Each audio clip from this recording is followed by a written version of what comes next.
नमस्कार। आज मैं सुना रही हूँ सुधा अरोड़ा की कहानी दमन चक्र।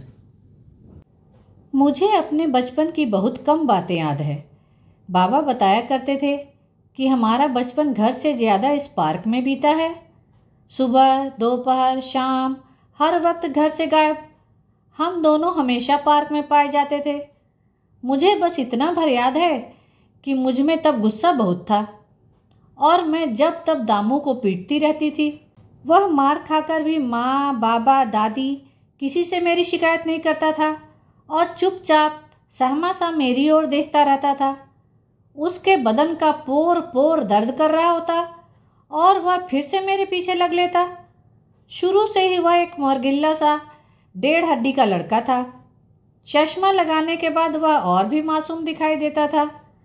अब भी उसका यही डील डॉल, यही ढांचा था, पर सब कुछ एकाएक बदल गया।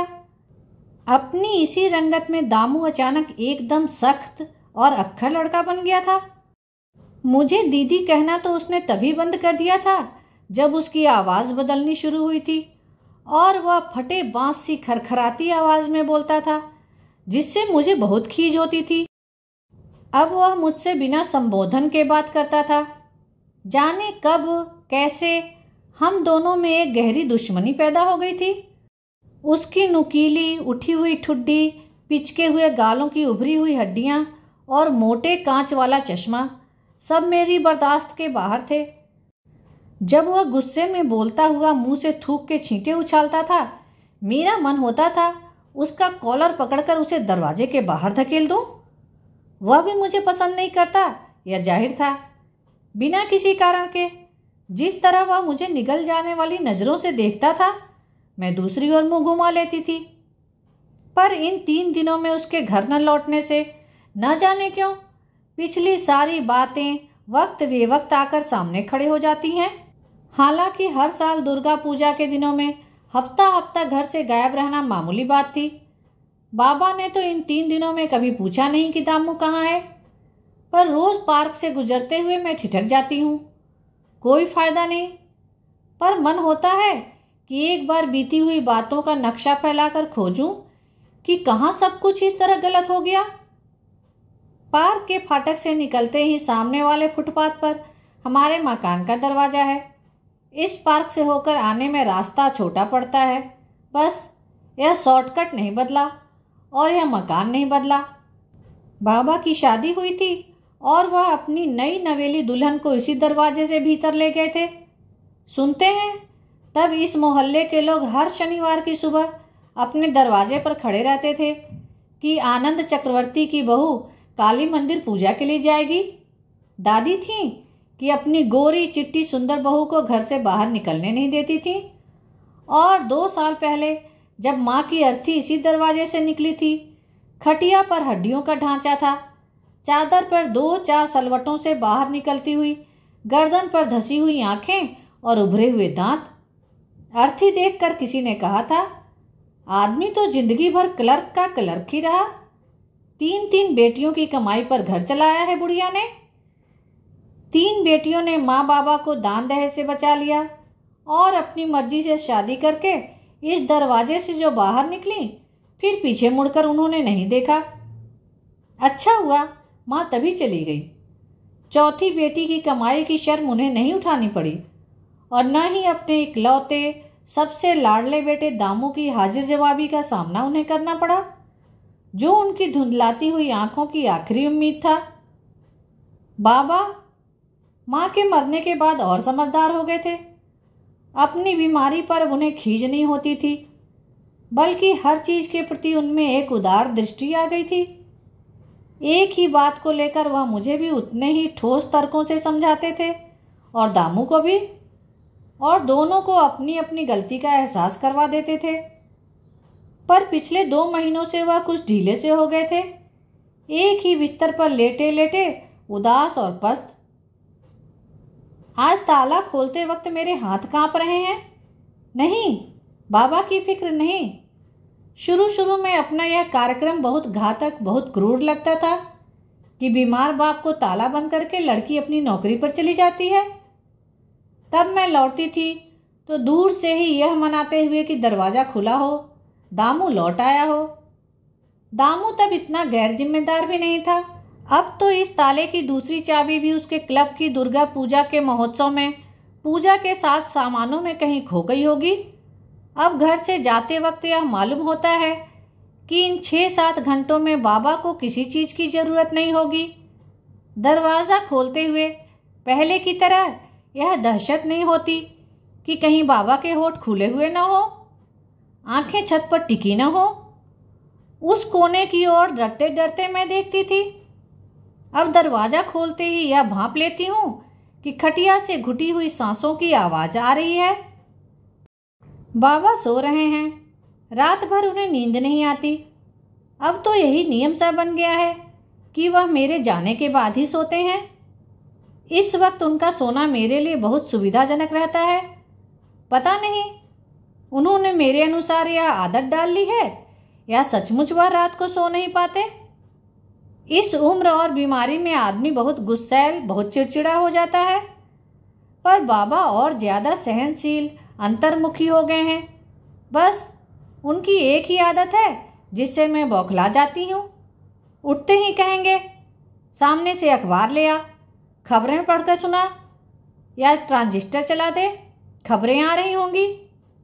लगता है उनके दिमाग में एक घड़ी फिट हो गई है। खबरें आने का वक्त उन्हें पता चल जाता है। जितनी देर आकाशवाणी से समाचार आते रहते हैं, मेरे माथे की नसें तनी रहती हैं। लगता है भीतर एक ज्वालामुखी सुलग रहा है जो फट जाएगा। सब कुछ बर्दाश्त के बाहर हो जाता है। खबरें खबरें खबरें, परमाणु विस्फोट और क्रिकेट का मैच और प्रधानमंत्री का विदेश दौरा। इन सब से बाबा को, जो अपनी खिड़की से बाहर भी नहीं झांक सकते, कैसी दिमागी शांति मिलती होगी। हाँ, एक बार कितना गिरा हुआ, कितना नीच ख्याल मेरे दिमाग में आया था कि बाबा को गलत दवा दे दूं या चाय में स्लीपिंग पिल्स की पूरी शीशी उड़ेल दूं। उनके जीने का कोई अर्थ मेरी समझ में नहीं आता था। पर फिर यही सोचना बदल गया था। जब उन्हें अपनी ज़िंदगी बोझ नहीं लगती तो क्या हक है मुझे उनकी ज़िंदगी को ख़त्म करने का, सिर्फ इसलिए कि उन्हें 2 वक्त का रूखा सूखा खाना मैं देती हूँ और रोज़ सुबह उनका कमोड जमादार से साफ करवाने के लिए बाहर रख देती हूँ। कभी उन्हें अखबार पढ़कर सुना देती हूँ, कभी पड़ोस में ताला बंद है का बहाना बनाकर कह देती हूँ कि अखबार ही नहीं मिला। और अब तो उनका होना बहुत ज़रूरी लगता है। वह कुछ कहते सुनते नहीं, समझाते भी नहीं, पर उनके इस बेजान शरीर का होना अपने आप में कितना आम हो गया है। मेरे और दामू के बीच एक पुल। बाबा नहीं रहेंगे तो इस घर में पता नहीं हम दोनों में से कौन होगा, मैं या दामू। सोचा तो अपने लिए भी यही था। अपनी इस 23 साल की जिंदगी का ही कौन सा अर्थ मेरी समझ में आया था।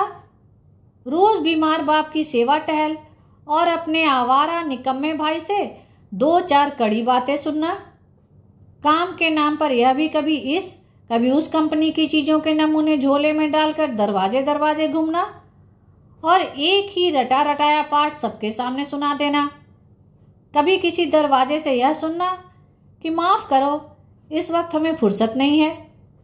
कभी किसी आदमी का गलत इरादे से देखते हुए यह कहना कि कोई काम करना हो तो, पर नहीं। एक अनाम इंतजार में यह सोचना भी टल गया था कि किसी दिन तो कोई सही आदमी सामने होगा और मेरी 3 बड़ी बहनें जो इस चौखट से निकली हैं अब सुखी तो हैं। घर की सारी चीज़ें वैसी ही अनछुई पड़ी हैं। दामू करीने से रखी हुई चीज़ों को बिखेर देता है, पर उस बिखराव में यह एहसास तो रहता है कि इस घर में लोग रहते हैं। मेज पर से हाथ हटाया है तो वहाँ उंगलियों के निशान पड़ गए हैं। इतनी दूर यह घर किस कदर भूतहा लग रहा है। माँ इस कमरे को किस तरह सजा संवार कर रखती थी। उन्हें तो सफाई करने की सनक थी। हर वक्त उनके हाथ में झाड़न होता और एक एक शीशी बोतल उठा उठा कर पहुँचती रहती। अब इस घर में सामान ही कितना है। बाबूजी की खटिया के किनारे वाली तिपाई पर ट्रांजिस्टर था, अब नहीं है। लगता है घर का एक आदमी चला गया है। विश्वास करने का मन नहीं होता, पर दामू अब कुछ भी कर सकता है। उसकी यह मजबूरी कभी मेरी समझ में नहीं आएगी कि उसने ट्रांजिस्टर बेच दिया। 2 साल से जो अपने फटे हुए जूतों को घसीट रहा है, उसकी कौन सी शान बाकी है जिसे ट्रांजिस्टर बेचकर उसे बचाना पड़ा है। यह घटना हम दोनों के बीच हुए झगड़े की चरम स्थिति थी, लेकिन मैं उसे भूल गई थी। हो सकता है दामू भी भूल गया हो और 3 दिन से घर न आना सिर्फ उसकी व्यस्तता हो। अब याद करूं तो लगता है कि वह बात इतनी बड़ी नहीं थी जितना हमने उसे तूल दे दिया था। उस दिन दोपहर उस मनहूस माहौल में बहुत शिथिल होकर लेटी ही थी कि किसी ने इतनी जोर से सांकल बजाई कि वह चोट हथौड़े सी सिर पर लगी थी। दरवाजा खोला तो सामने टाई सूट बूट वाला एक रोबदार आदमी था। दमन चक्रवर्ती यहाँ रहता है? वह गुस्से से कांप रहा था। हाँ, उसके पिताजी घर में हैं। आपको जो भी कहना हो मुझे कहिए। बाबा बीमार हैं, वह उठ नहीं सकते। आप उसकी बड़ी बहन हैं? उसने दांत पीसे। देखिए, अपने भाई को समझा दीजिए। गली मोहल्ला दुर्गा पूजा के लिए चंदा मांगते फिरते हैं। महंगाई का जमाना है। हमारा जितना मन होगा चंदा देंगे। मन नहीं होगा तो कोई हमसे जबरदस्ती चंदा ले लेगा। चंदा नहीं दिया तो साला आंखें दिखा रहा था, नीचे उतरकर चिल्लाकर कह रहा था, मने राखबेन, हमार नाम दमन चक्र।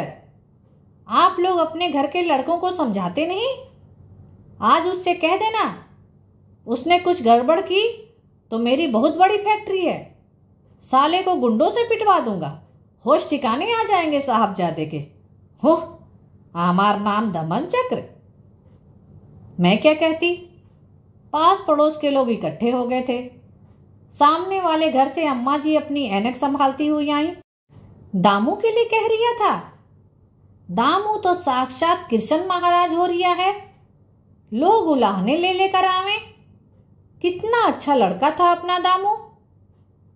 हाँ, अब दामू अच्छे की परिभाषा से बाहर आ गया था। वह एक जमाना था। हम दोनों चक्रवर्ती भाई बहन स्कूल के वार्षिकोत्सव में ढेरों पुरस्कार लाते थे। अपनी अपनी क्लास की बारी आते ही दीप्ति चक्रवर्ती और दमन चक्रवर्ती के नाम सबसे ऊपर रहते। पढ़ाई में, स्पोर्ट्स में, यहाँ तक कि 100% उपस्थिति में भी। कितनी किताबें, मेडल घर में जमा हो गए थे। अब वे सारे बदरंग हो गए। मेडल और दीमक लगी किताबें पुरानी अलमारी में बेतरतीबी से रखी हुई थी। उस दिन स्कूल की हायर सेकेंडरी की फाइनल परीक्षा थी। बायोलॉजी का पेपर था और परीक्षा केंद्र में फसाद हो गया था। बाहर निकाले गए छात्रों में एक नाम दमन चक्रवर्ती का भी था। बस उस दिन से उसकी दुनिया बदल गई थी। जाने कैसे दोस्तों से वह गंदी गंदी गालियां सीख गया था। दूसरे साल हायर सेकेंडरी में किसी तरह पास हो गया था और कॉलेज में नाम भी लिखवा लिया था, लेकिन पढ़ने में उसका मन नहीं लगता था। अपने आप को कलाकार समझने लगा था वह। उसने पेंटिंग शुरू की, पर वह एक महंगा शौक था। अपने एक रईस दोस्त के घर जाकर उसकी इलेक्ट्रिक गिटार बजाना सीख रहा था। तभी हमारी तीसरी दीदी एक दिन अचानक घर से गायब हो गई और दामू ने बाबा का कहना मानकर एक बड़ी कंपनी में सेल्समैन की नौकरी कर ली। कलाकार बनने का भूत उसने अपने दिमाग से उतार लिया था। दिन भर काम और शाम के लिए उसने एक क्लब ज्वाइन कर लिया था। धीरे धीरे 6-7 लड़कों का शुरू किया हुआ वह क्लब काफ़ी बड़ा हो गया था और वहाँ आए दिन नाटक और संगीत के प्रोग्राम हुआ करते थे। अब उस क्लब में कुछ बड़े बड़े रईसों के लड़के भी आ गए थे और दामू जैसे लड़कों को चंदा बटोरने और ऊपरी दौड़ भाग का काम ही सौंपा जाता था। दामू तब बहुत बौखलाया सा घूमता था। एक बार मैंने 3-4 दिन लगाकर उसे सुबह दोपहर तक सड़क पर घूमते पाया, तो रात को मैंने उससे पूछा कि आजकल वह काम पर नहीं जाता। उसने उतनी ही आसानी से जवाब दिया, मैंने 7 दिन पहले नौकरी छोड़ दी है। मुझे पहले ही लग रहा था कि वह ज़्यादा दिन इस नौकरी में नहीं टिकेगा, पर बाबा अपना आपा खो बैठे थे। मुझे तुमसे यही उम्मीद थी। घर के लिए 250 रुपल्ली लाते थे, उसमें से 100 क्लब में और अपने जेब खर्च में फूंक आते थे, और अब नौकरी भी छोड़ दी। हुआ क्या था? उन लोगों को लगता था मैं 1 घंटे का काम 4 घंटे में करता हूँ। गाड़ियों में घूमने वाले लोगों को क्या मालूम कलकत्ता की बसों में धक्के खाना क्या चीज होती है। बस इतनी सी बात और जनाब ने नौकरी छोड़ दी। बाबा गर्म हो गए थे। अरे हमारी तो सरकारी नौकरी थी, फिर भी क्या क्या नहीं सुनना पड़ता था। तुम आजकल के लड़के खाली बातें बनाना जानते हो। अभी हफ्ता भर पहले ही तू कह रहा था ना अपनी बहन से, मैं बंगाल का नेता बन जाऊं तो सबसे पहले हाथ रिक्शा वालों को साइकिल रिक्शा दिला दूं, जैसे द्रमुक सरकार ने किया है। नेता बनने से पहले कितना कुछ सहना पड़ता है, कितनी गालियां खानी पड़ती हैं, वह भी मालूम है। बस 2 बातें सुनी, नौकरी छोड़ा है। ये 2 बातें हैं? मेरी पूरी कौम को गाली दे रहा था। तुम लोग बस आर्टिस्ट बन सकते हो या भीख मांग सकते हो। तुम्हारे बाप दादों ने भी कभी मेहनत का काम किया है? 1 घंटा देर लगाकर मेरा 10,000 का नुकसान कर दिया। मैंने भी कह दिया संभालो अपनी नौकरी। दमन चक्र ऐसी नौकरी नहीं करेगा। हाँ, बाबा की आवाज कांप रही थी। दमन चक्रवर्ती के सिर पर तो सींग है। यह नहीं सोचा कि 250 रुपये देता है वह? तुम 2.5 बात नहीं सुन सकते? तुम्हारी इज्जत कम हो गई है सब सुनकर। ईमानदारी से काम करते रहते अपने आप। एक बार दामू का चेहरा तन गया था। बाबा आपका जमाना गया, लात खा लो, चुप रहो, क्योंकि महीने की पहली तारीख को कागज के 2 टुकड़ों की खैरात मिलती है। दामू मुंह से थूक के छींटे उछाल रहा था। आपने बहुत ईमानदारी से काम किया ना। क्या दिया हमें?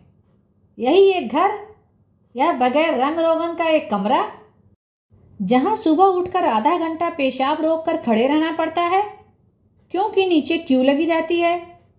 और आपके साथ के लोग जिन्होंने बेईमानी की, आज बालीगंज टालीगंज में 2 मंजिला मकान बनवाकर ठाठ से रह रहे हैं। और उनके लड़के लड़कियां जाने किस किस की सिफारिश पर ऐसी ऐसी नौकरियों पर लगे हैं जिनके काबिल उनके पास डिग्री भी नहीं। वह पहली और आखिरी नौकरी थी। उसके बाद दामू को नौकरी नहीं मिली और अब तो उसने हार कर कोशिश भी छोड़ दी है। बस जब देखो किराए की साइकिल लिए इधर से उधर भाग रहा है।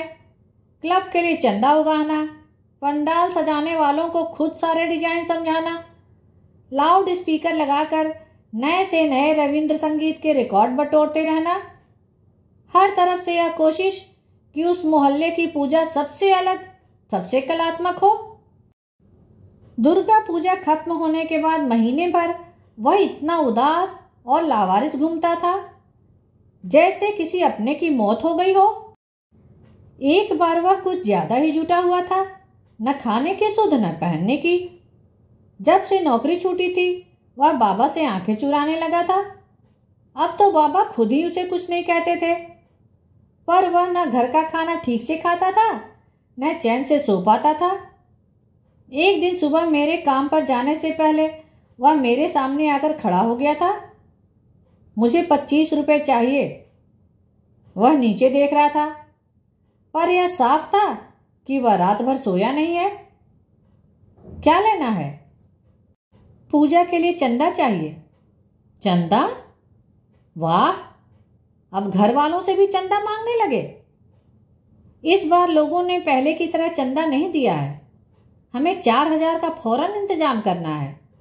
सब अपने अपने घरों से कम 25-25 रुपए दे रहे हैं। अपने अपने घरों से नहीं, अपनी अपनी कमाई से। सिर्फ मेरी कमाई से यह घर कितनी अच्छी तरह चल रहा है शायद तुझे दिखाई नहीं देता। तुझे कमाकर हम सबको खिलाना चाहिए। तू उल्टे मुझसे 25 रुपए मांग रहा है। हाँ, मैं तो अपनी मर्जी से ही हाथ पर हाथ धरे बैठा हूं ना। तुम दिलवा दो ना काम। खैर, मुझे लेक्चर नहीं सुनना, मुझे 25 रुपये चाहिए। उसने मेरा पर्स पकड़ लिया। मेरे पास हैं रुपए, पर मैं दूंगी नहीं तेरे उस क्लब को जिसमें सब तेरे जैसे निकम्मे जाहिल अड्डेबाज लोग भरे पड़े हैं, या फिर उन रईसों के बेटे जिनके पास बहुत सा काला पैसा है। तूने अपनी जिंदगी, अपना उठना बैठना सब उस क्लब के नाम लिख दिया है। अब क्या हमें भी? देखो, बढ़ चढ़कर मत बोलो। मुझे 2 वक्त का खाना दे देती हो, यह बहुत बड़ा एहसान है ना तुम्हारा। मैं अपनी मर्जी से एक पत्रिका तक खरीद कर नहीं पढ़ सकता, अपनी पसंद से घर के लिए एक चीज नहीं ला सकता, और तुम हर महीने 3 रुपए अपनी आईब्रोज शेव करवाने के लिए खर्च करती हो। वह बहुत जरूरी है। मेरा मुंह मत खुलवाओ, लेकिन तुम भौहें बनवाकर इतनी बदसूरत और बनावटी लगती हो जैसे मंगल ग्रह से उतर कर आई हो। दामू, तू निकल जा यहां से बाहर। बात करने की भी तमीज नहीं रह गई तुझमें। मैं नहीं जाऊंगा, तुम जाओ और ले जाओ अपनी कमाई भी साथ में। मैं बाबा को भूखा नहीं रखूंगा। तुम्हें हमारे लिए मिटने की जरूरत नहीं है। बड़ी दीदी जैसे गई है ना, तुम भी रोज घर घर जाती हो, अब तक ढूंढ क्यों नहीं लिया? लेकिन याद रखना, 25 रुपए मैं आज ही लेकर जाऊंगा। यह मेरा प्रेस्टीज इशू है। मैं बिना कुछ कहे घर से बाहर निकल आई थी। हाँ, इसकी प्रेस्टीज कितनी है यह मुझसे बेहतर कौन जानता है। मुझे एकाएक दामू पर तरस आया था। यह लड़का कितनी गलत जगहों पर अपनी सारी प्रतिभा खर्च कर रहा है। लेकिन घर लौटते ही दामू पर आया सारा तरस झड़ गया था। वह सामने होता तो मैं उसे 2-4 तमाचे जड़ देती। घर से ट्रांजिस्टर गायब था। 150 का ट्रांजिस्टर वह 30-40 रुपए में बेच आया होगा। घर में एक यही चीज थी जो उसके काम आ सकती थी। लेकिन दामू भी यह तो जानता था कि बाबा को ट्रांजिस्टर का कितना आसरा है। अकेले में उनका मन लगा रहता है। दामू इतना क्रूर हो सकता है, यह तो मैं सोच भी नहीं सकती थी। वह मेरी कोई भी चीज बेच जाता, लेकिन बाबा? और अब एक बाहरी आदमी आकर हमें हिदायत दे रहा था कि अपने भाई को संभाल कर रखो। शाम को दामू लौटा था, चेहरा तना हुआ। आते ही बाबा के पास खड़ा हो गया था। उनके माथे पर हाथ रखा था उसने। खाना रखा है, मैंने कहा था। मैं खाना खाकर आया हूं। वह तो तेरी शक्ल ही बता रही है कि कितना खाया है। वह इन 2 महीनों में आधा रह गया था। चेहरा इस कदर मुरझाया हुआ था कि अर्थी के वक्त मां की धसी हुई आंखें और गालों की उभरी हुई हड्डियां याद आती थीं। बाबा ठीक है? उसने पूछा था। तुझे क्या करना है? वह दिन में 4 बार ट्रांजिस्टर सुनते थे और वह तू बेच आया। तुम किसी बात का सीधा जवाब नहीं दे सकती? रुपए मुझे देने ही थे। ट्रांजिस्टर तुम्हारा नहीं था, तुम्हारी कमाई का नहीं था। मैंने तुम्हारी चीज नहीं ली और मुझे तुमसे कुछ नहीं कहना है। लेकिन मुझे कहना है, आज सामने वाले त्रिलोक भवन से एक आदमी आया था, दमन चक्रवर्ती को पूछ रहा था। तुझे तो अपना नाम पसंद नहीं था ना? अब जिस चीज से झगड़ा करके तू अपने नाम का ढिंढोरा पिटवाता रहता है। मने राखबेन आमार नाम दोमन चक्र। तुम भी वही सब मुझसे कहना चाहती हो जो वो आदमी कहकर गया है। मुझे अपनी सफाई नहीं देनी है। मुझे तेरी सफाई चाहिए भी नहीं। सिर्फ इतना बता दूं कि वह अपने गुंडों से किसी दिन तुझे पिटवा देगा। वे बड़े लोग हैं, उनके 1000 हाथ हैं, उनसे तू उलझ नहीं सकता। मेरा खून करवा देगा तो तुम काली मंदिर जाकर प्रसाद चढ़ाना। लौट कर बाबा को भी थोड़ा प्रसाद दे देना। इस बार चंदा पूरा नहीं मिला तो तू ऐसे अनजान लोगों से झगड़ रहा है। उन्होंने ठेका लिया है क्या सारी दुर्गा पूजा करवाने का? अभी दुर्गा पूजा है, फिर लक्ष्मी पूजा, फिर काली पूजा, फिर जगद्धात्री पूजा, फिर सरस्वती पूजा। कोई कितना चंदा देगा? हर एक की अपनी सीमाएं हैं। हाँ हाँ, देखी हैं सीमाएं। हर शनिवार वह 500-700 रुपये रेस में हार कर आता है। हर महीने उसके यहाँ शराब की पार्टी होती है और वह हमें 10 रुपये नहीं दे सकता। ना दे, पर चंदा न देने के साथ साथ इतना लंबा उपदेश क्यों देता है कि कुछ काम धंधा करो, चंदा क्यों मांगते फिरते हो? तुम लोगों को बैठे बैठे खाने की आदत पड़ गई है। चंदा से रुपया जमा करोगे, आधा पूजा में लगाओगे, आधे से साल भर बैठकर खाओगे। मैं उसे छोड़ूंगा नहीं, वह साला मुझे क्या पिटवाएगा। चंदा मांगने जाओगे तो वह सब सुनना ही पड़ेगा।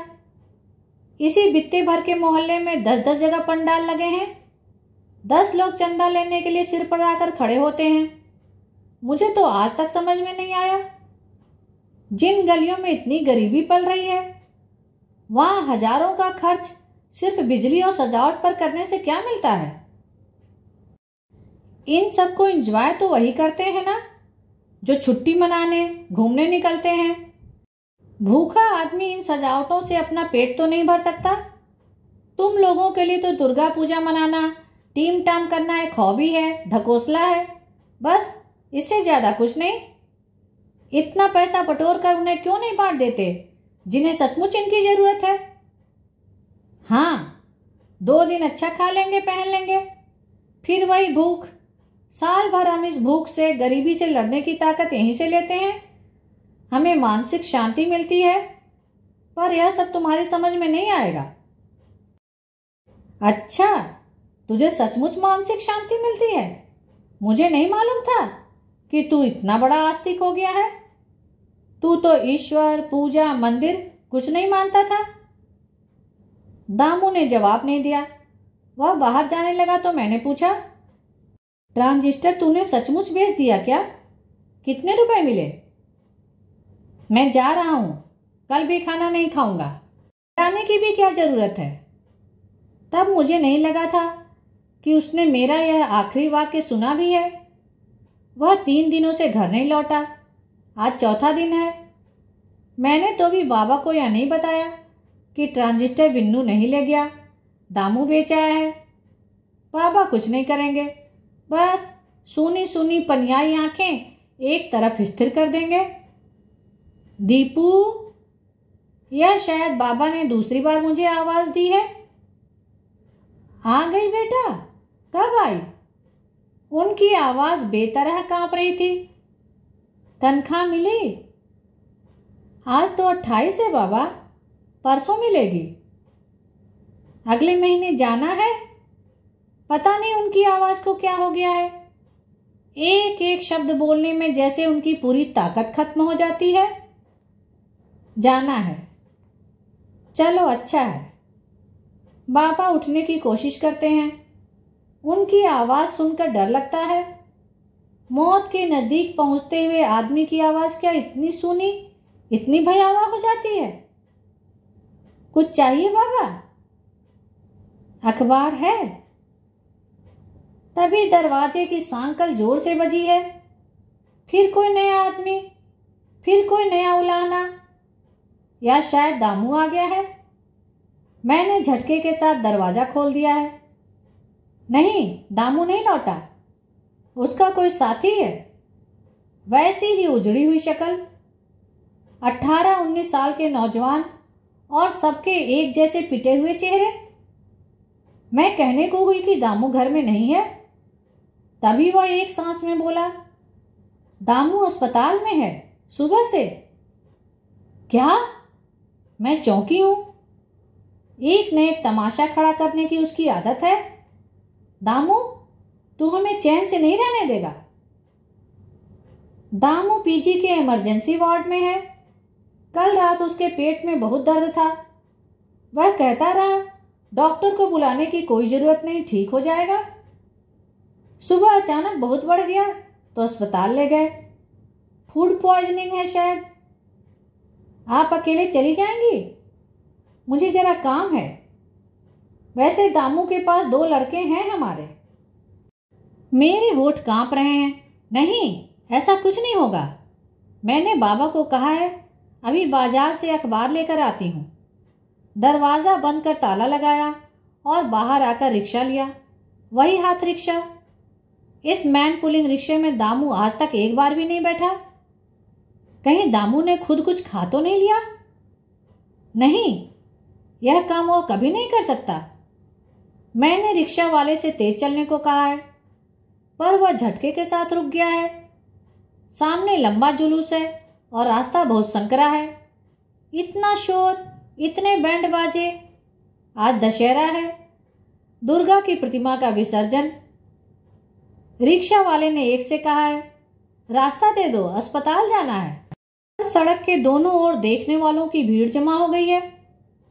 नहीं दामू, तुम नहीं जा सकते। उफ, यह कैसा जुलूस है। पगड़ी वाला बैंड, फिर आरोही संस्थान के नीली वर्दी वाले लड़के बांसुरी बजाते हुए, उनके पीछे एक और रंगीन बैंड, फिर ढोल नगाड़े वालों का जत्था, फिर बॉक्सिंग क्लब के लड़के एक कतार में तुरही जैसा कुछ बजाते हुए। अभी वह सजा हुआ ट्रक कितनी दूर है? अब मोटरसाइकिल की दोनों तरफ 4 कतारें, जिन पर सवार लोग कभी एक हाथ कभी दोनों हाथ छोड़कर करतब दिखाते जा रहे हैं। फिर कुछ सरदार लड़के हाथों में रेशमी रुमाल फहराते हुए भांगड़ा करते हुए। और अब ट्यूबलाइट से सजा ट्रक। गाड़ी के सामने आते ही मैंने भय से आंखें मूंद ली हैं। इसमें तो सिर्फ राक्षस है। त्रिशूल सीने में उतरा हुआ, खून से सारोबोर। क्या इसे ले जाने के लिए इतनी सजावट की गई है? फिर रेशमी पोशाक में एक और लंबा बैंड बाजे वालों का जुलूस। उफ, क्या तमाशा है। किस कदर रास्ता रोक रखा है और इतना शोर, कान फट रहे हैं। और अब आखिरकार बल्बों की कतार से सजी हुई गाड़ी, जिसमें दुर्गा की प्रतिमा है। दुर्गा के चेहरे पर एक चमक है। पीछे रंग बिरंगा घूमता हुआ चक्र है। लाल, पीला, नीला, हरा रंग बारी बारी से चक्राकार घूम रहा है। आंखें चौंधिया गई हैं। रिक्शा गलियों से निकलकर एक अंधेरे से रास्ते पर अचानक रुक जाता है। अस्पताल आ गया है, उतरिए। मुझे कुछ दिखाई नहीं दे रहा। इतनी रोशनी, इतने शोर के बाद इस अस्पताल के बाहर कितना अंधेरा लग रहा है। पर यहां भी उतनी ही भीड़ है। बाहर ही एक झुर्रियों वाले हाथ ने थरथराती हुई आवाज में रास्ता रोका है। दीदी मोनी, खाली शीशी बोतल और दे, जिन्ने जाओ, 10-10 पैसा माँ। मैं उसे परे कर भीड़ को चीरती हुई निकल आई हूँ। इमरजेंसी वार्ड के सामने लाल बत्ती जल रही है। कोई आवाज नहीं। अंदर जाना मना है। नहीं नहीं, इन चीजों से तुम इतनी जल्दी छुटकारा नहीं पा सकते। मेरे भीतर की हलचल शांत हो गई है। तुम इतनी आसानी से मर नहीं सकते। एटा होते पारे ना। मुझ में एक स्थिरता सी आ गई है। बाबा अखबार का इंतजार कर रहे हैं और मैं कितने जुलूसों, कितनी बाधाओं को पार करके यहाँ आ गई हूँ। मेरी बगल में सिर्फ एक लड़का है जो शायद दामू का साथी है। उसके चेहरे का चिंतित भाव एक सुकून सा देता है और मैं निढाल बेंच की पीठ पर अपना सिर टिका देती हूँ। भीतर से उल्टियां करने की आवाज आ रही है। ऐसी आवाज सिर्फ दामू की ही हो सकती है। डॉक्टरों की अस्पष्ट हल्की बातचीत सुनाई दे रही है। अभी डॉक्टर बाहर निकलकर अपनी मशीनी आवाज में यह सूचना देगा, he is out of danger. बाहर कॉरिडोर की खिड़की की तरफ हल्का हल्का शोर है। वह जुलूस घूमकर शायद इधर ही आ रहा है। इतनी तरह की मिश्रित आवाजों का शोर दूर से कितना हास्यास्पद लगता है। धन्यवाद। कहानी को लाइक करें और शेयर करें। मेरे चैनल को सब्सक्राइब कर लें, जिससे सभी कहानियाँ आपको समय पर मिल जाएं।